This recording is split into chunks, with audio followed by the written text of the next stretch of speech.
I'm just trying to find a way to place everything. And now this really comes up to how you feel you should make the artwork. You can look at other artworks to inspire yourself. So I just worked on this for quite a little bit, adding some stuff and like asking for...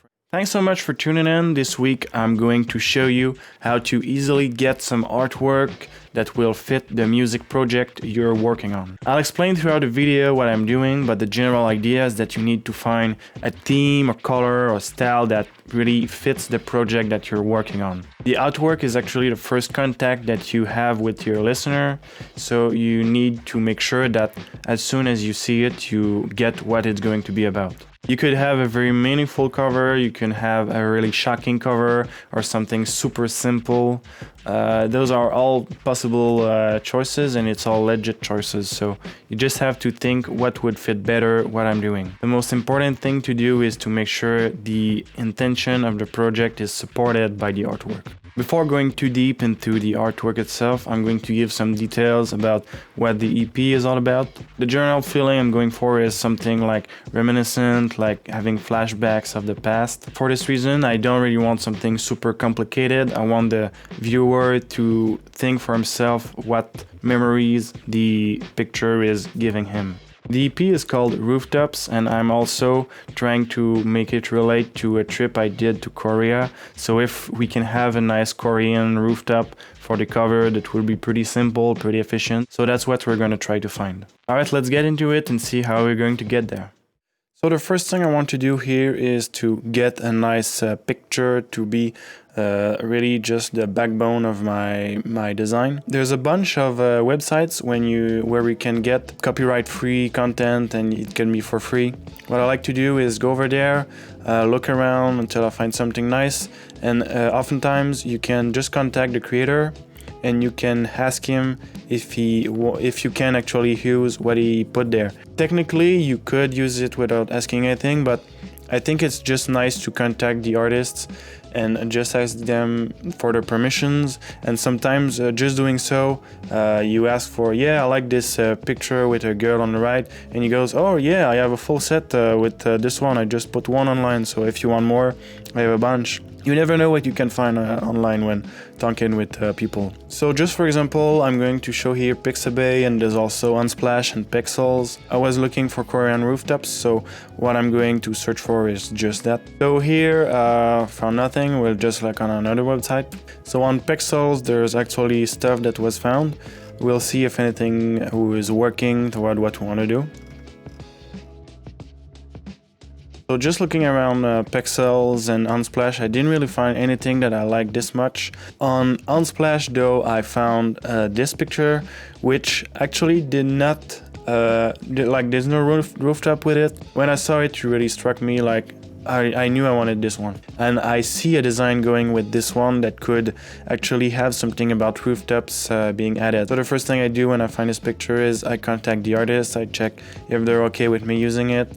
I did contact them and it's alright with them, so I'm going to roll with this one. And now the next thing we can do is actually start editing the picture. There are a lot of tools available nowadays to do visuals, even to do audio, to do just about anything actually, and it's really cool because there's a lot of them that are free. The ones that I'm going to use are Krita, I'm going to use Snapseed, and I'm going to use Canva as well. So they're all free options.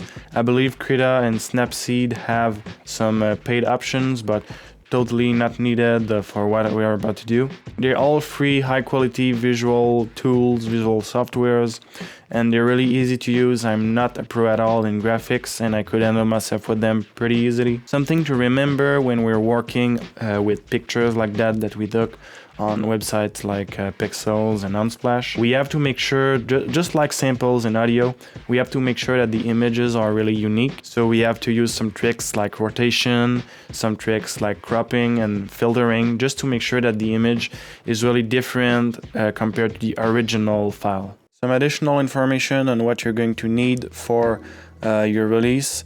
All distributors want square images. Do whatever you want with this information, but in the end you'll need to have a square picture to distribute your music. It's recommended to have 3000 per 3000 pixels. This pretty much covers any distributor that I know of. So if you can have a 3000 per 3000 pixels picture, this should cover already any distributor. Alright, so let's get to editing. Alright, so I started with Snapseed. This is an app I got on my phone. It's a free app. What I'm going to do, I actually recorded a little bit of how the app works, and I'm just going to show it and explain what I did and how it works. So you can see a lot of options when you open up the app. I'll focus on just a few. So for example, we got tune image. So tune image, I use it. You can adjust actually just like it's written, brightness, contrast, that sort of stuff. I really just go by feeling. I'm not a pro video editor or graphics editor. I just really go with how I feel, and you need to have a direction. So you can see I'm adjusting the brightness, the ambience, just doing some small moves to get in the direction of where I'm looking at. Next thing that's very important, actually the crops and the rotation. We're going to start with the crop. So you have to crop, you have the option to crop square. That's what I did. Choose a part that fits what you want to do. I just ended up using the full width of the image with a perfect square. Next up, you can use rotation. Same thing, rotation will help with making sure the image is unique. Not doing a super crazy rotation, just turning it just a little bit, just to make sure it's really different from the original. And that's pretty much all I did with the Snapseed. Next, we can look at Krita. Alright, so what I used Krita for here, I could probably do the full artwork just using Krita, but I'll talk about it later. There's Canva that's really helpful for doing just this.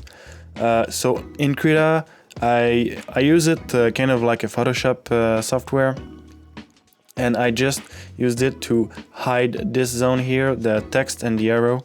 I didn't want those. So all I did was just select a piece of the background and create a new layer with it, and then I just dragged it over to the text, and that's all I did. And now pretty much transparent.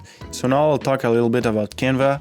Canva is really cool because you can get some crazy designs, and it can be either free or really cheap, and there's also a subscription possibility. Basically what I like to do is start with just a template, and then I'll just make sure everything is fine from there. So for example, if I like this one, I'll show you this one, and then I just go in my uploads, and there I have a bunch of pictures that I already used, and I'll change the background with my own. So I'll get rid of this one, set, there you go, and then I change the color of the font so that I can see it again. And now I'm doing like real quick moves and nothing really super that really makes sense all this much, but I'm just trying to find a way to place everything. And now this really comes up to how you feel you should make the artwork. You can look at other artworks to inspire yourself. So I just worked on this for quite a little bit, adding some stuff and like asking friends or what they think about it. Eventually I ended up with a design that I really liked. Just trying a bunch of ideas, eventually you come up with something. So this is actually the final artwork. However, when you try to download it with Canva, there's three options going on for you. If you use Canva enough, you can either buy a subscription, which is like $10 a month or something like that. If you use a paid template, you can actually just pay for the final image. So you work on your image, it's like $1 to get the final image with the size you want. Or option 3, this is the one that I used. You can actually create your own templates on Canva.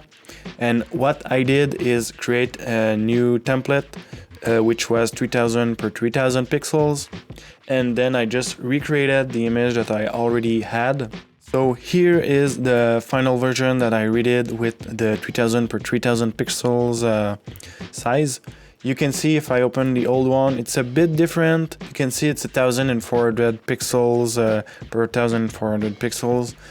If I go on the higher res versions and I try to download it, you can see it's 3000 per 2000. So I have the higher resolution I could get that I needed also for my artwork release. Alright, so what we've seen today is that it can be pretty easy to do some artwork for a project you have, and it can all be done for free. Now obviously there's a lot of different ways to do graphics and artwork. You could have contacted a graphist, you could have taken some pictures yourself, you could have went up with just a plain color for your cover. The point here was to show that it's possible for anyone to do it. Alright, so there's one step left before we've finalized our EP, and it's actually the distribution process. I'll give all the details for that next week, but for now, thanks so much for staying around, and I'll see you next week for the last video of this series.